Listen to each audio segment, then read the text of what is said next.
বুধবার বেলায় আরজিকর হাসপাতালে নিহত তরুণী চিকিৎসকের পানিহাটির বাড়িতে এলেন আইএমএর প্রতিনিধি দল। উক্ত দলে ইন্ডিয়ান মেডিকেল অ্যাসোসিয়েশনের 12 জন প্রতিনিধি ছিলেন। সংগঠনের সর্বভারতীয় সভাপতি ও সম্পাদক যথাক্রমে আরভি অশোকান ও অনিল জে নায়কও ছিলেন। তারা মৃতার বাবা মায়ের সঙ্গে কথা বলেন। আইএমএর রাজ্য সম্পাদক চিকিৎসক শান্তনু সেন বলেন, তারা মৃতার পরিবারকে সমবেদনা জানাতে এসেছেন। তার দাবি সিবিআই দ্রুত তদন্ত শেষ করুক আর দোষীরা কঠোর শাস্তি পাক। তার আক্ষেপ, এই ইস্যু নিয়ে রাজনীতি করা ঠিক নয়। আপনারা জানেন যে ইন্ডিয়ান মেডিকেল অ্যাসোসিয়েশন সারা পৃথিবীর ডাক্তারদের সব থেকে বড় সংগঠন। ভারতবর্ষে প্রায় 4 লক্ষ ডাক্তার সদস্য আছে। এই ইন্ডিয়ান মেডিকেল অ্যাসোসিয়েশনের তরফ থেকে ন্যাশনাল প্রেসিডেন্ট আমি একসময় ছিলাম।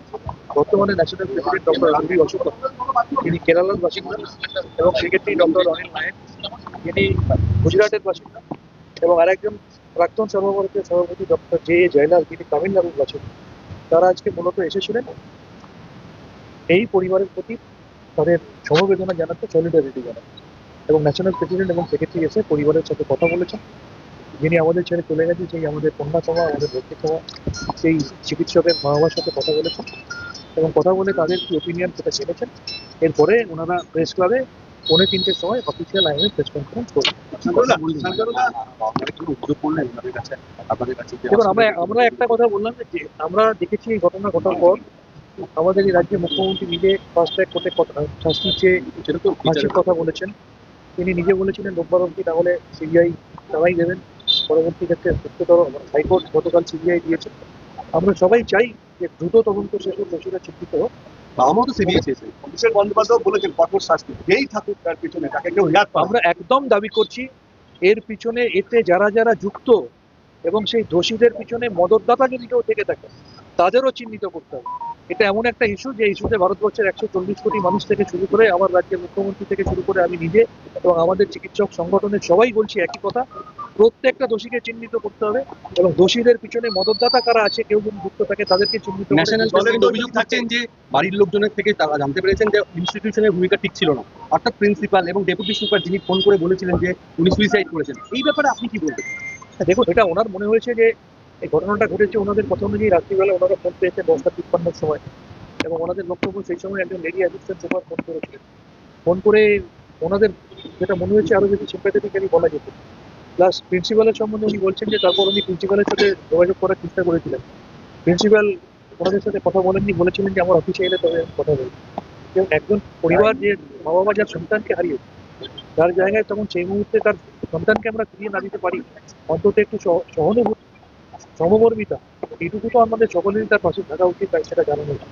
সেই জায়গাটায় কোথাও হয়তো তিনি সেই জায়গাটা পরিবার সেই মুহূর্তে পায়নি, পার্টিকুলারলি প্রিন্সিপালের রেসুলেশনের সাথে তারা করলেন। আপনি তো আরজিকর হাসপাতালের সঙ্গে ওতপ্রোতভাবে জড়িত এবং আপনি হাতের তালুর মতো হাসপাতালকে চেনেন, কিন্তু যে বিষয়টা বারবার প্রশ্ন উঠছে যে হাসপাতালের মতো যেভাবে নৃশংসভাবে খুন করা হলো, কিন্তু হাসপাতালের যে ভূমিকা সেটা কি যথাযথ ছিল?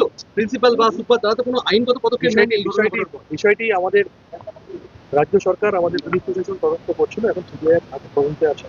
আমরা আশা করবো এখানেও তদন্ত সিবিআই সেই রবি ঠাকুরের নোবেল প্রাইজ খোঁজার মতো দুর্গময়াদি করবে না।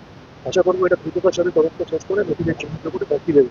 এটাও সেই রিজওয়ানুর রহমান বা আমাদের তাপসী মালিক বা আমাদের নন্দীগ্রামে গণহত্যার মতো দীর্ঘমেয়াদী প্রকল্প হিসেবে এই তদন্ত চলবে না, এটা আমি আশা করছি এবং দাবি করছি।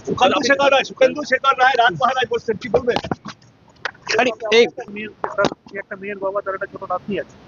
সুতরাং একটা পরিবারের মেয়ে যদি চলে যায়, সেই জায়গাটা, সেই ধাক্কাটা, সেই আবেগটা, সেই ইমোশনাল অ্যাটাচমেন্টটা, সেইটার সাথে কোনো কিছু তুলনা হয় না। এবং আমি হাত জোর করে, এটা আমি প্রত্যেককে বলছি, হাত জোর করে এই ইস্যুটাকে নিয়ে রাজনীতি করবেন না। আমি সমস্ত দলের নেতৃত্বকে অনুরোধ করছি, দয়া করে এই ইস্যুটা রাজনীতি ইস্যু নয়, রাজনৈতিক ফায়দা তোলার চেষ্টা করবেন না ইস্যুটাকে কেন্দ্র করে। আর দ্বিতীয়ত, এই আন্দোলনকে প্রত্যক্ষভাবে সমর্থন করে বলছি, পাশাপাশি কোন আন্দোলন জুনিয়র ডাক্তারদের যে মুভমেন্টকে মমতা ব্যানার্জি নিজেও সমর্থন করেছেন, সেই মুভমেন্টকে সমর্থন করে দোষীদের শাস্তির দাবি করে পাশাপাশি আবেদন করছি যে আমরা যেহেতু চিকিৎসক, আমাদের প্রাথমিক কাজ হচ্ছে রোগী পরিষেবা দেওয়া। সেক্ষেত্রে মুমূর্ষু রোগীরা যাতে পরিষেবা না পেয়ে ফেরত না যায়, সেদিকটা আমরা সবাই মিলে। Disclaimer. This channel may not promote any violent, harmful or legal activities. All content provided by this channel is meant for an educational purpose only.